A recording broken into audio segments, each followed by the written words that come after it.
I want to welcome you to the Phoenix Bookstore. I am Jeannie Brittingham Erstead. I go by the name of She Who Remembers. I do audio tapes for KPFK.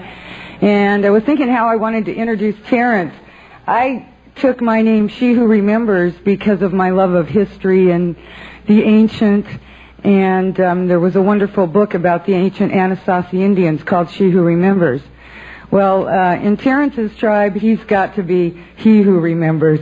And I told my kids I was going to see a wonderful storyteller tonight. So I'd like you to all help me in welcoming Terrence Mckenna.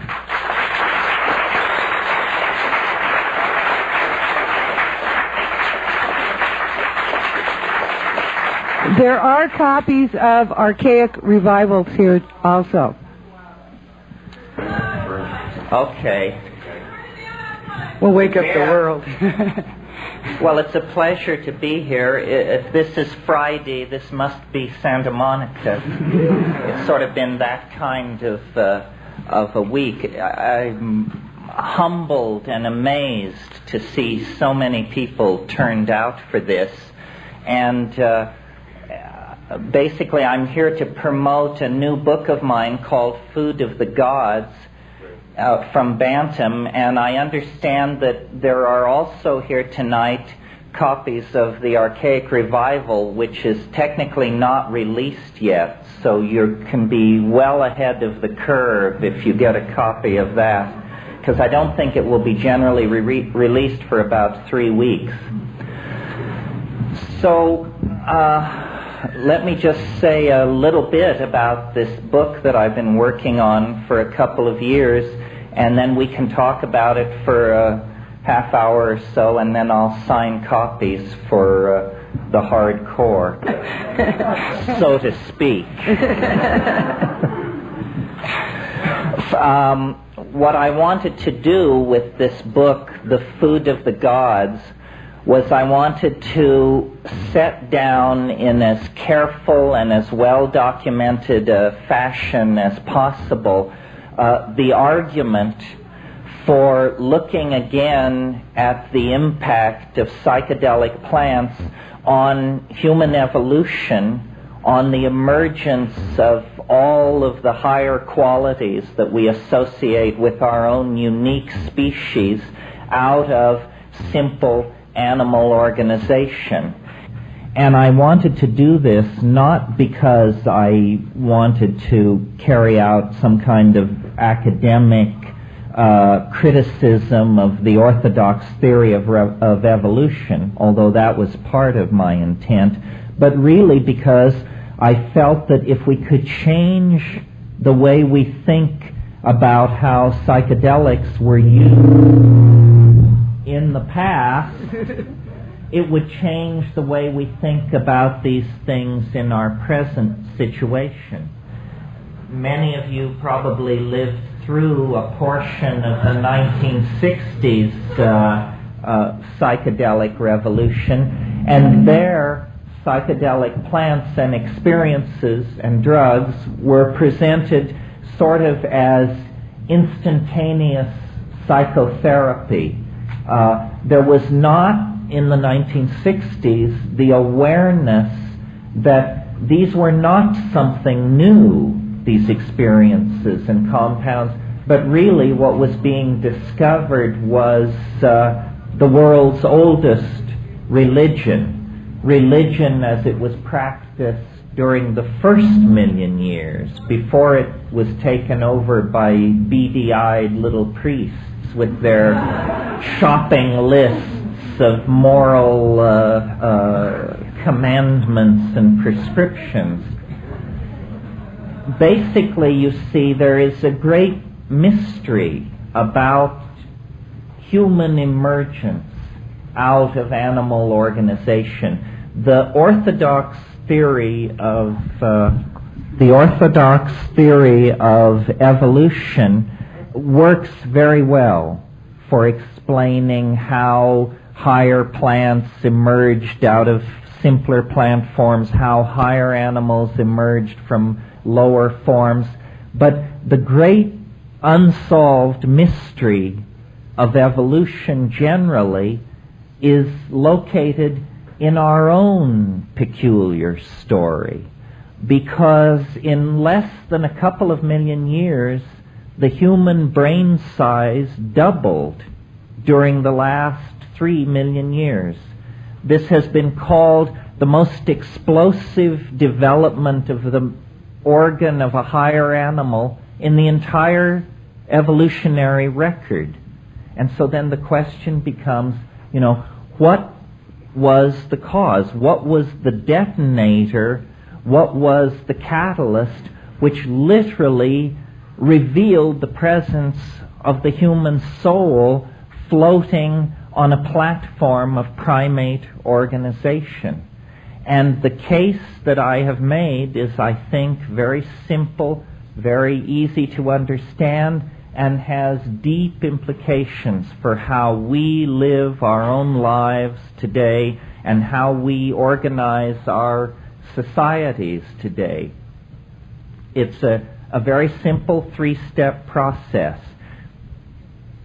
As the climaxed tropical rainforests of the cradle of humanity began to recede 1 million or so years ago in Africa, which is the cradle of the human race, our remote fruit-eating ancestors, who were perfectly happy having achieved a kind of evolutionary equilibrium in the canopies of these tropical rainforests, were forced down onto the grasslands in a situation of great evolutionary pressure. They were having to learn new forms of locomotion, bipedalism, a new way of coordinating the visual system, binocular vision, and most importantly, they were coming under dietary pressure.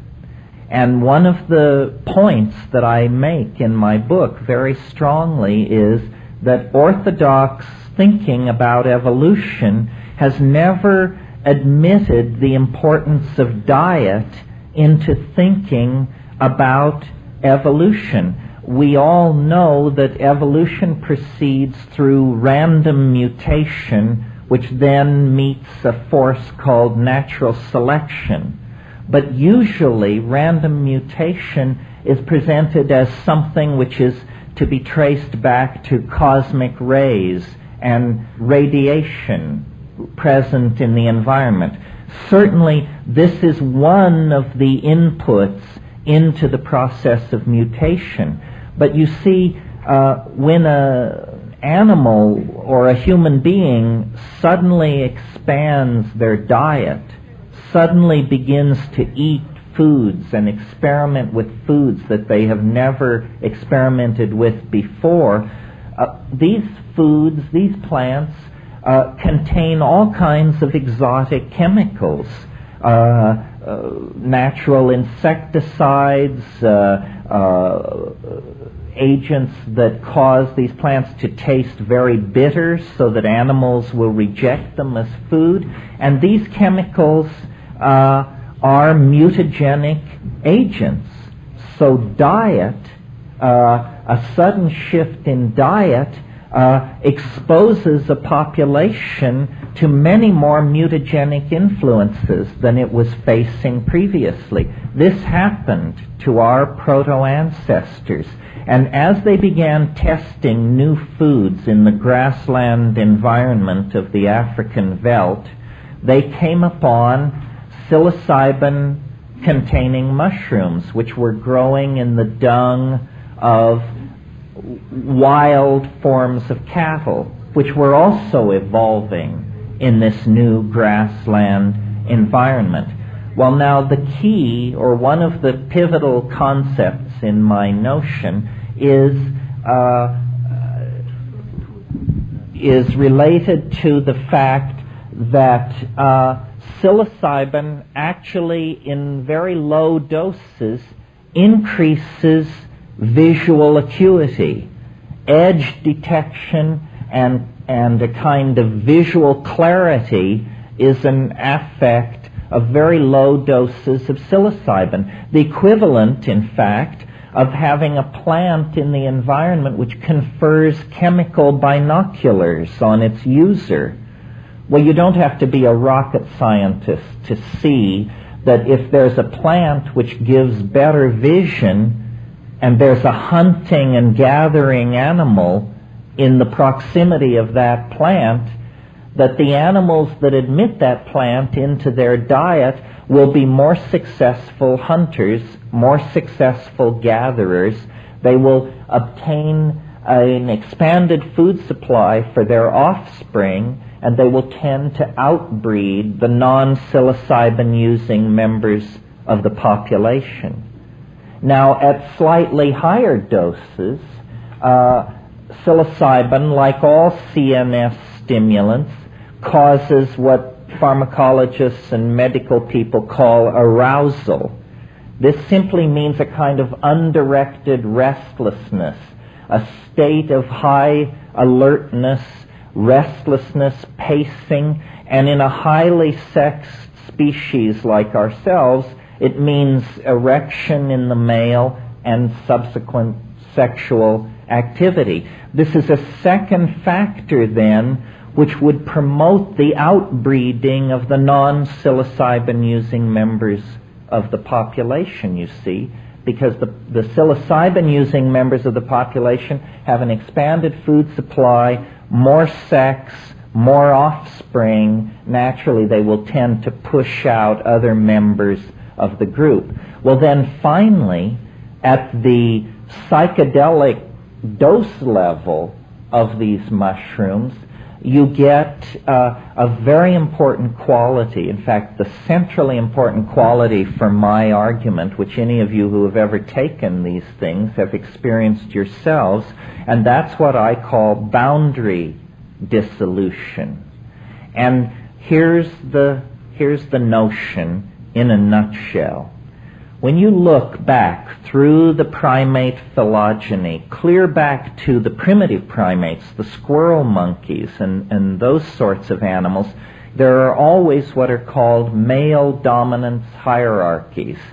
There's an alpha male animal who, through brute force usually, takes the most desirable females under his command and sets his lieutenants over his male lieutenants over the rest of the females. And this is how these monkey societies order themselves.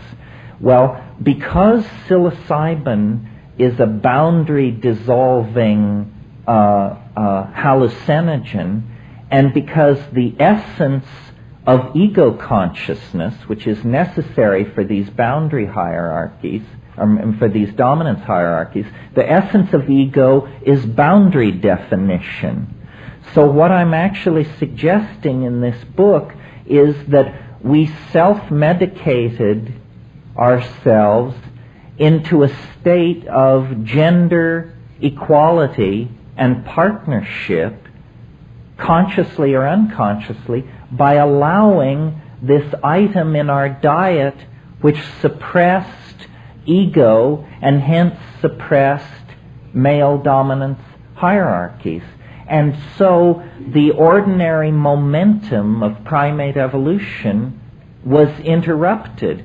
And for a period of about, who knows, pick a number, somewhere between 15 and 50,000 years, ending about 10,000 years ago, we actually lived in a kind of paradise where human beings were at equilibrium and in balance with the earth, where men and women were in balance with each other. And I should have mentioned this sexual arousal which went along with the mushroom taking promoted a style of orgy, probably at festivals which were lunar. At the new and full moon, everybody basically just jumped each other's bones in a big heap.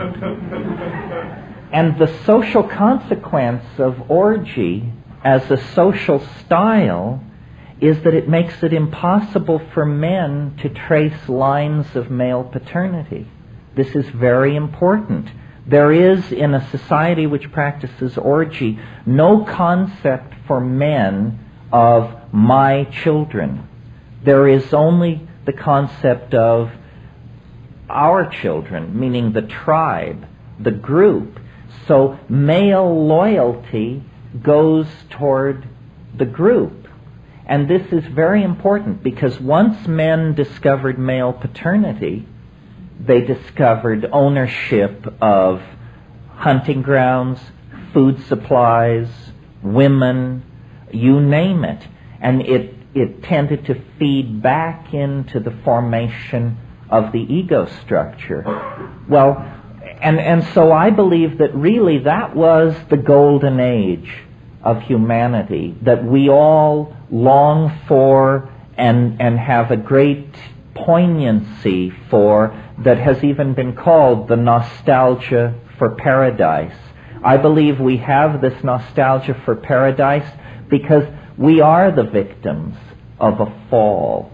You see, what happened was this African grassland environment, which was necessary for the ecology of the mushrooms, and therefore necessary to maintain this partnership paradise, eventually it all dried up. The Sahara turned to desert. These people were forced out of Africa into the ancient Middle East, and we fell into history. And this is the moment at which agriculture was invented.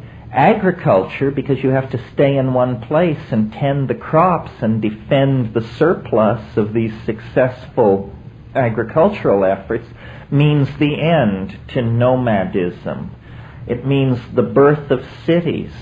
It means the creation through surpluses of classes of those who have and those who have not. It promotes kingship. It creates the need for standing armies. You can tell the drift here. All the institutions that we associate with male oppression, with hierarchy, with dominance, come into play at that point. So I don't want to spend too much time on this, but just in a nutshell, that situation is the situation in which we were born and came to consciousness. The paradisical situation of gender partnership that then dissolved.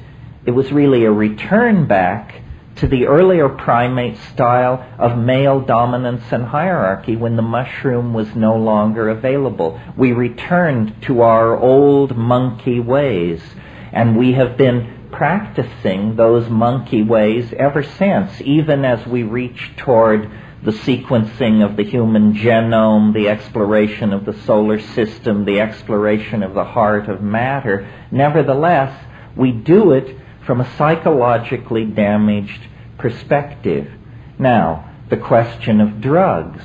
Why, as a species, are we so obsessed and so addictable to so many things?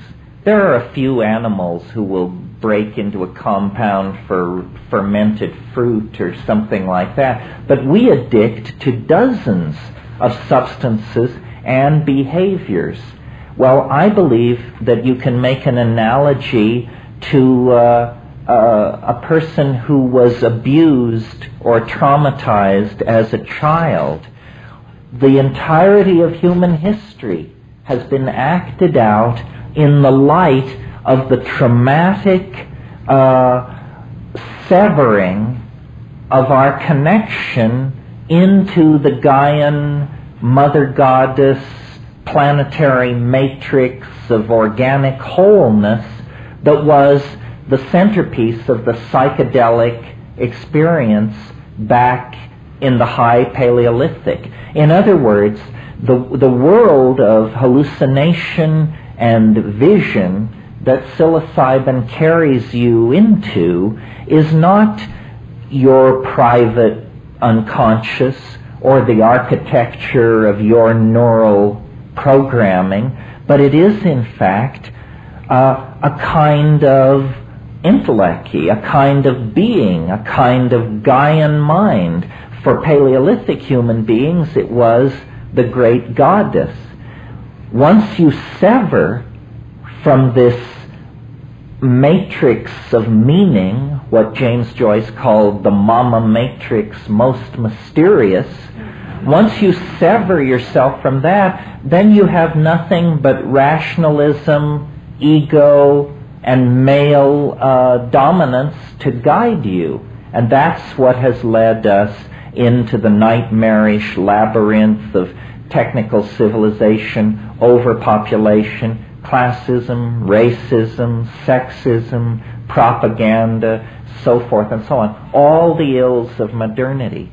So I wrote this book making this argument because I believe that if we could import into straight society, almost as a Trojan horse, the idea that these psychedelic compounds and plants are not aberrational, they are not pathological, they are not some minor subset of the human possibility that only freaks and weirdos become involved with, but rather they are in fact the catalyst that called forth humanness out of animal nature.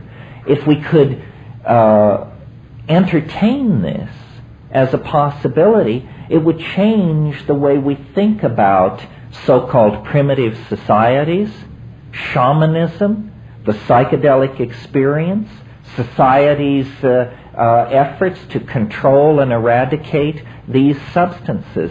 And I believe that we are really in a race on this planet now between education and disaster.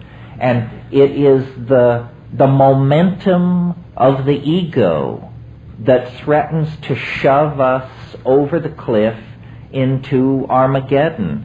Famine, overpopulation, you can kiss goodbye to democratic values. We are all going to live in an Orwellian anthill if we don't, what? Change our minds. We have to change our minds on a dime. I'm not talking about a 500-year program to slowly straighten things out. We have, I believe, less than 30 years to come to terms with the dissolving ozone hole, the toxification of the oceans, the greenhouse effect, the spread of epidemic disease, the rise of fascism, the relentless efforts of the free marketeers to deal products in every corner of the planet. We must change our minds. And what we have to do is have recourse to these same shamanic plants and shamanic practices that allowed our remote ancestors to come to terms with the mystery of being and their situation on this planet vis-a-vis the rest of nature. So I think it's very important at this time to make this argument as clearly as possible, to launch the idea into society and let argument and debate rage. Now, you may think that I'm proposing blowing up some already existing edifice of theory about how human beings came to be. This is not the case. As a matter of fact, orthodox anthropology hasn't a clue.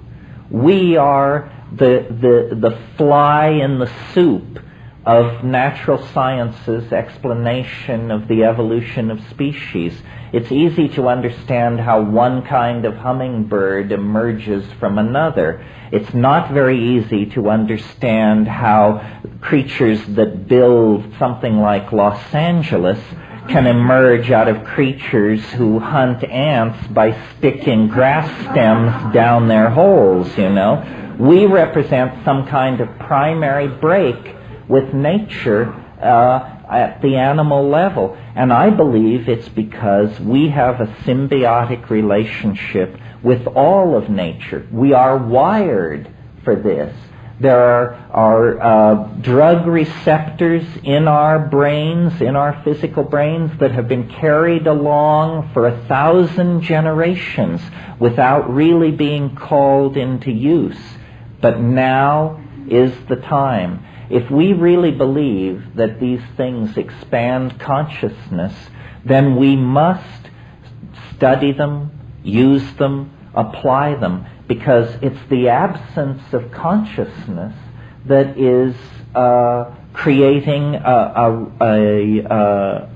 terminal crisis, not only for us as a species, but for every living thing on this planet.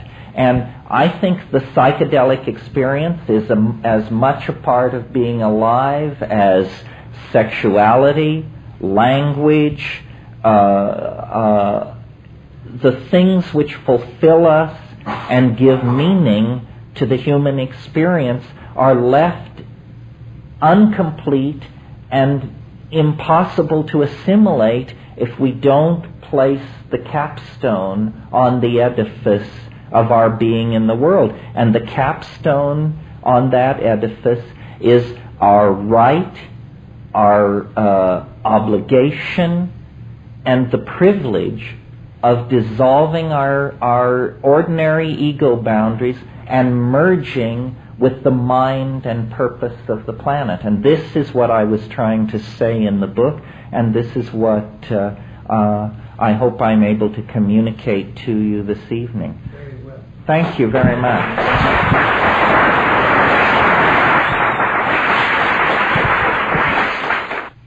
Okay, the first one.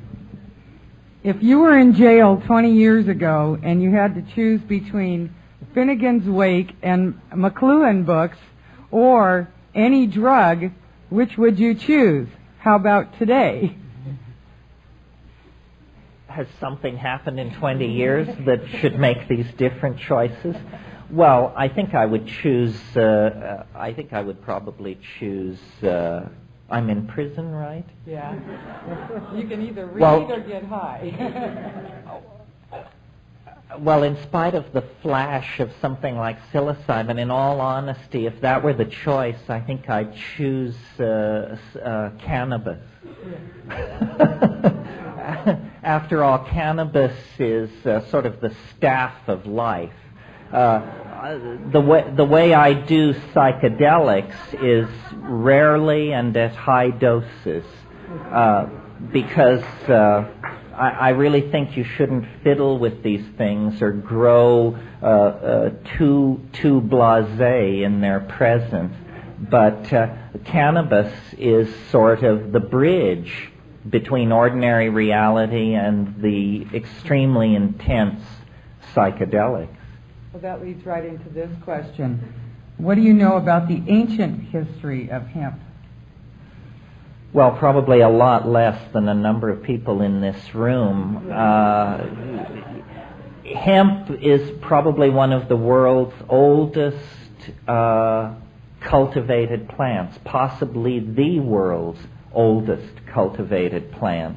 And one of the interesting things about hemp, which I discuss in The Food of the Gods, is the way in which words, hemp was always a source of fiber as well as drugs. And it's very interesting to me the way the words for narrative are also words associated with weaving, so that we spin a yarn. Lies are made of whole cloth. We untangle a story. We follow the thread of narrative. You see, I think I called the chapter on cannabis in my book The Ballad of the Dreaming Weavers. I think the wonderful thing about these psychoactive substances is that they inspire us to communicate with each other. You know, there are couples who very little passes between them verbally. And if you were to hear probably a recording of your own daily exchanges with the people around you, it tends to get down to the very mundane and minimal. You have to sort of stimulate yourself for there to be a flood of intentionalized verbal communication. And this is what melts barriers between people. I mean, communication is real. It allows one mind to flow into another. It allows viewpoints to leap from one soul to another. I didn't talk about it in my little remarks at the beginning, but I really believe that psilocybin and its cousins were probably responsible for the emergence of language.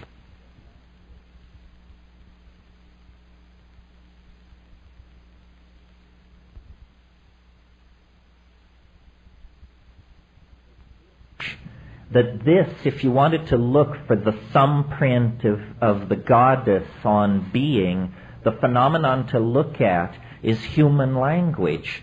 Notice that it's a behavior. If someone is keeping their mouth shut, you can't tell whether they're a verbal person or not.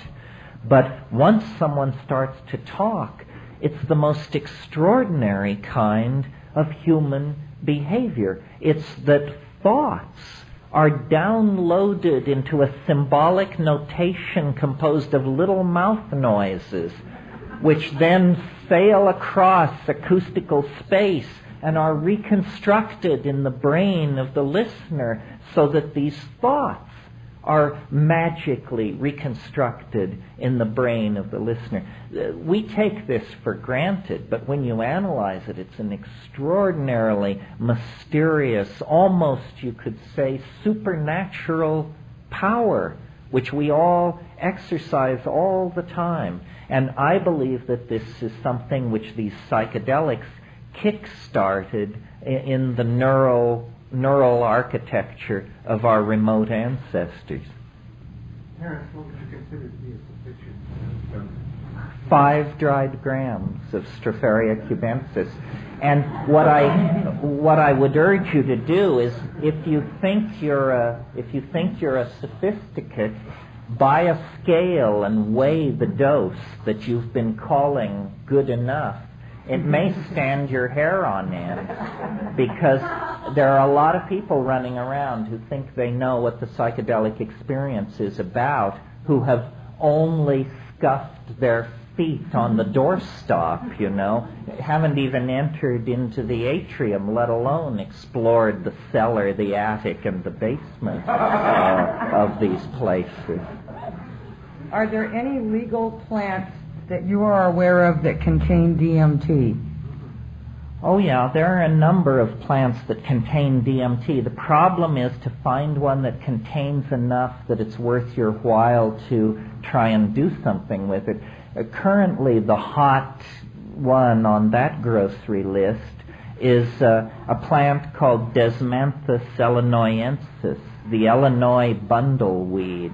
It's interesting that it's called bundleweed because there's no history of human usage, but as many of you probably know, a bundle is what a Plains Indian shaman calls his mojo bag. So the fact that it's called bundleweed is fairly suggestive. The outer bark of the roots of that plant contain a very hefty hit of DMT, and you can order it from various exotic plant companies and can experiment with it. DMT has to be smoked. If you take it orally, it will be destroyed by an enzyme in your intestines, so it has to be smoked in most situations. At the end of your book, Psilocybin Magic Mushroom Grower's Guide, there is an ad for ordering cubensis spores. It says, void where prohibited, California. How can we order them in California?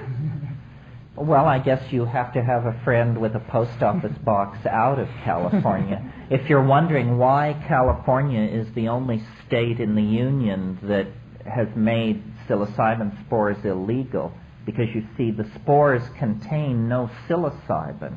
It isn't illegal because it contains psilocybin. It's illegal because you can grow mushrooms from it.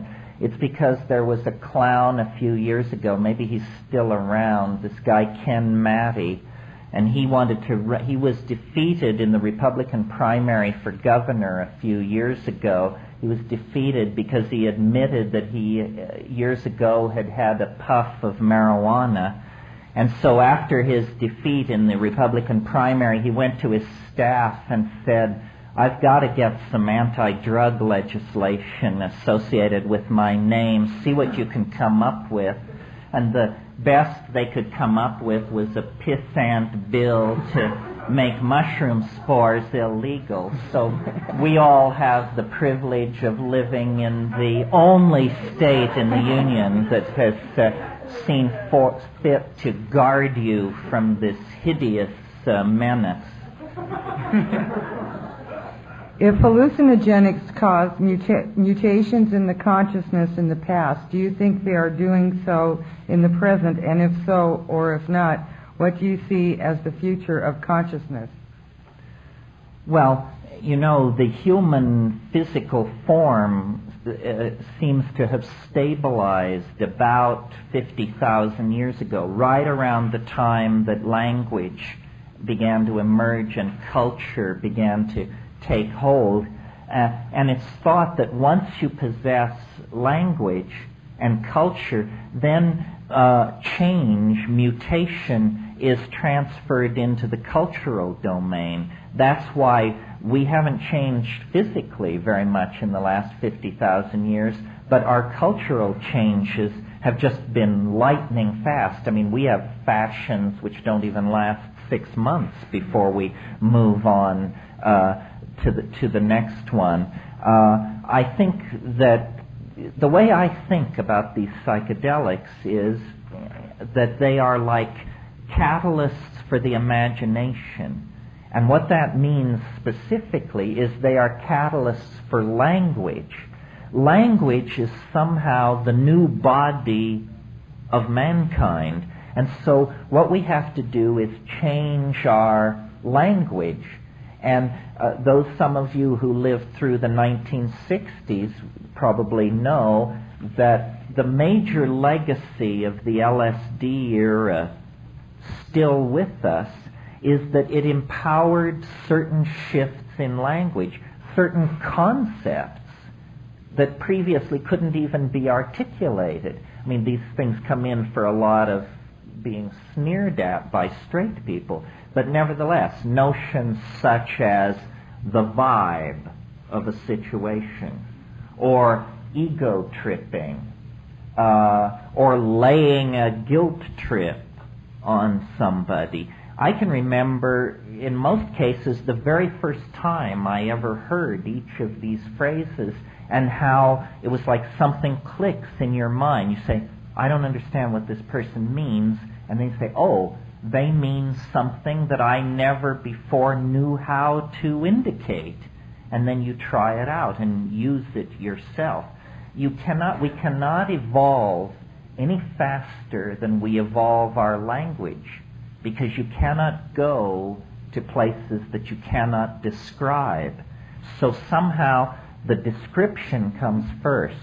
The compass needle must be set on a linguistic goal, and then the culture can be steered in that direction.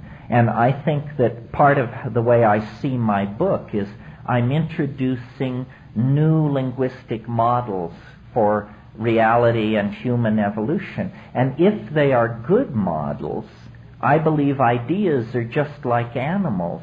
They compete in an environment of natural selection. The good ideas, the swift and strong and clean ideas, will triumph over the slow, the muddled, and the incomplete.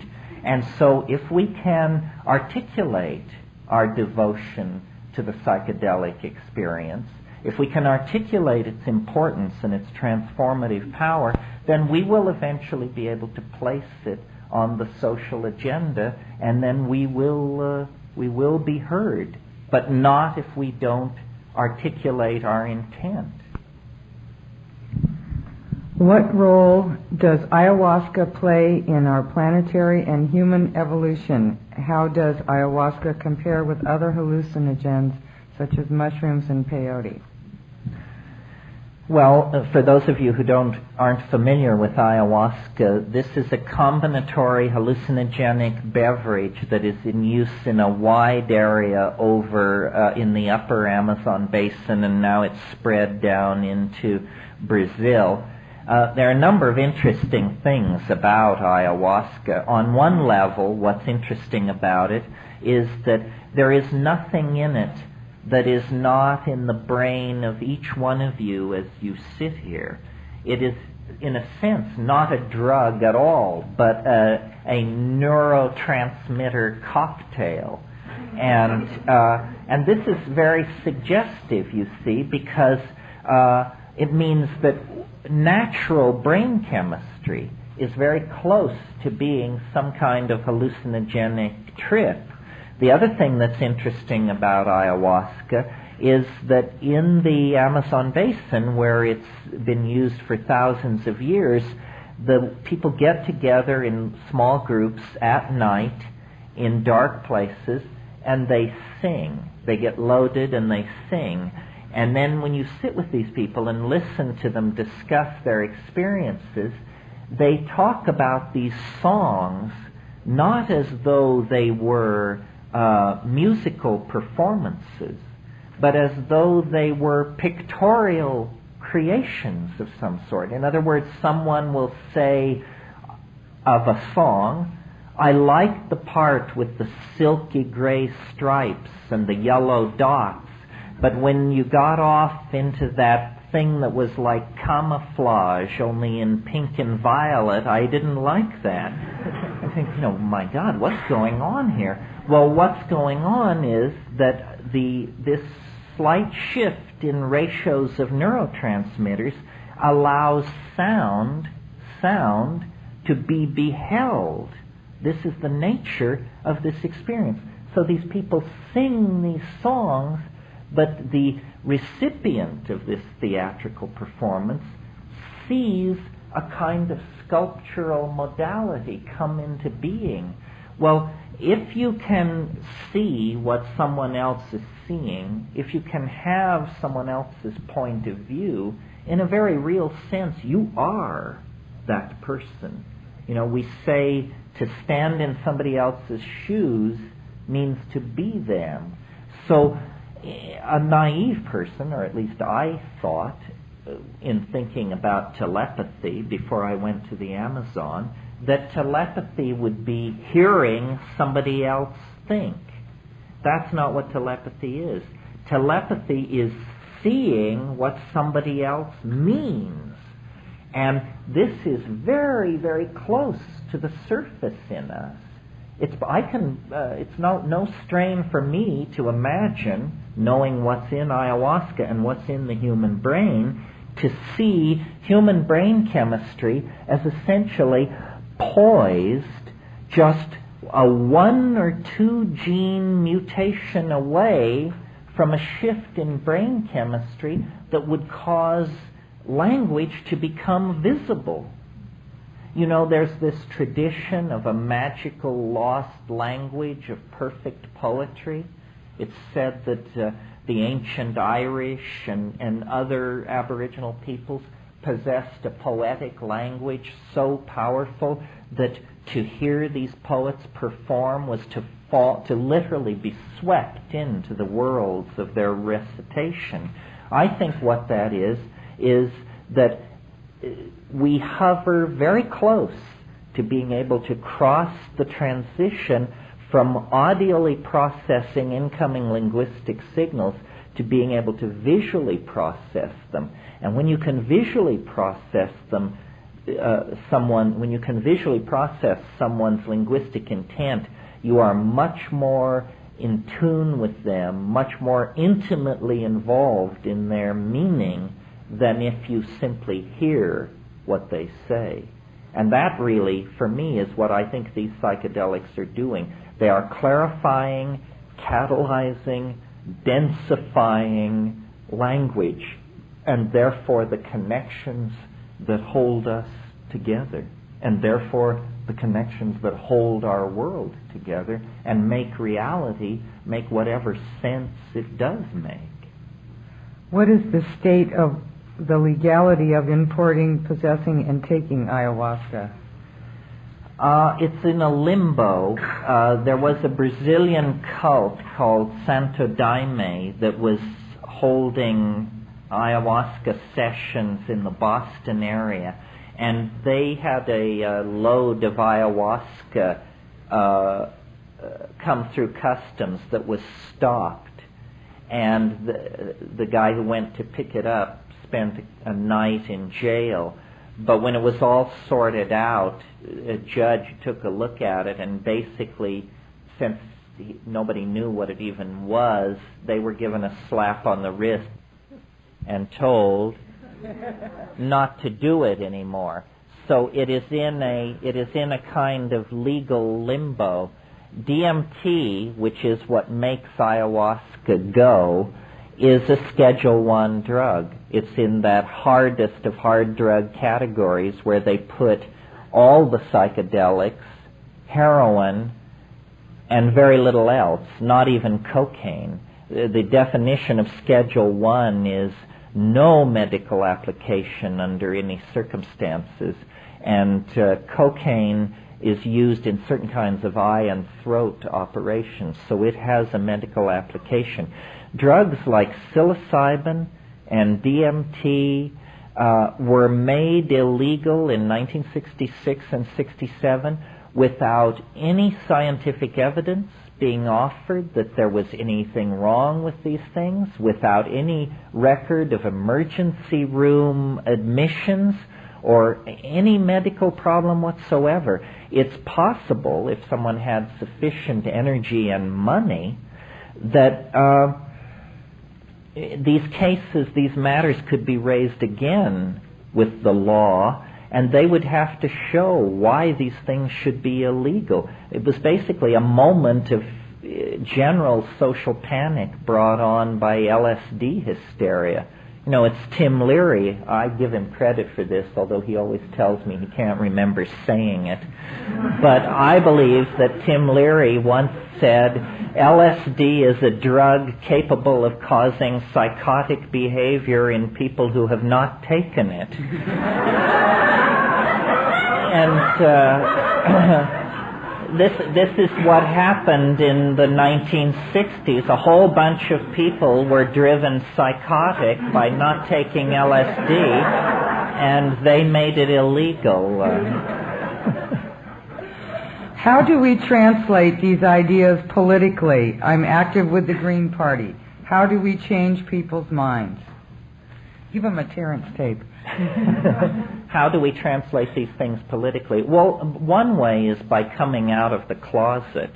I mean, if you look around you, we look pretty much like everybody else walking around on the street. We've self-selected to be here tonight because of our interest in this subject. But in the same way that black people had to get their act together, gay people had to you get no respect in this society unless you stand up for what you believe in. And too many of us have been hounded into silence and paranoia on this psychedelic issue. I mean, the just say no mentality and the oh, how could you approach to people who take psychedelics. I think we have to be a little more strident, a little more visible, and then paradoxically, we have to deepen our own commitment to these things by striving for ever more heroic doses, ever deeper penetration into the mystery. So that will both strengthen our social core and then our willingness to be forthright about what we stand for and believe in will bring other people into this. One of the most satisfying experiences that I have as a public person is when, after giving some kind of a talk, somebody will come up to me afterwards and say, I thought I was crazy until I heard you talk. And now I realize there are at least two of us. Well, there are hundreds of us, thousands of us. The realities that we are talking about are real.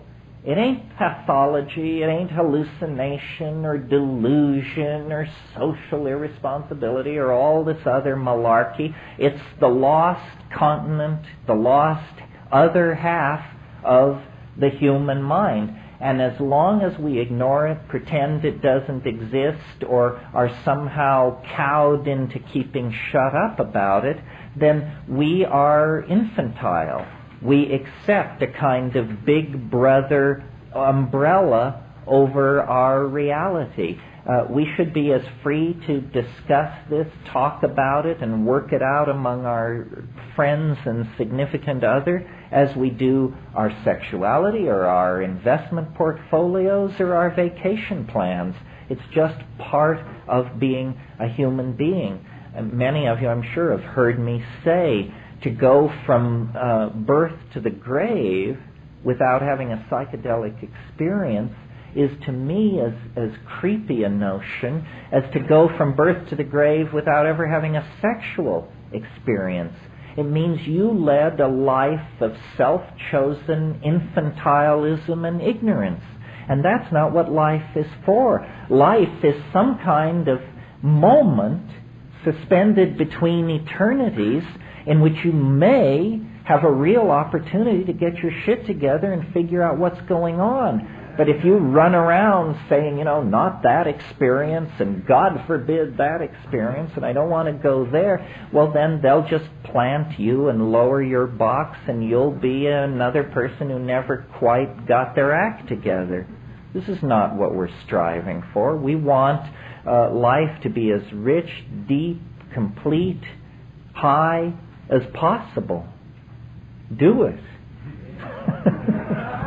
Maybe you just answered this one.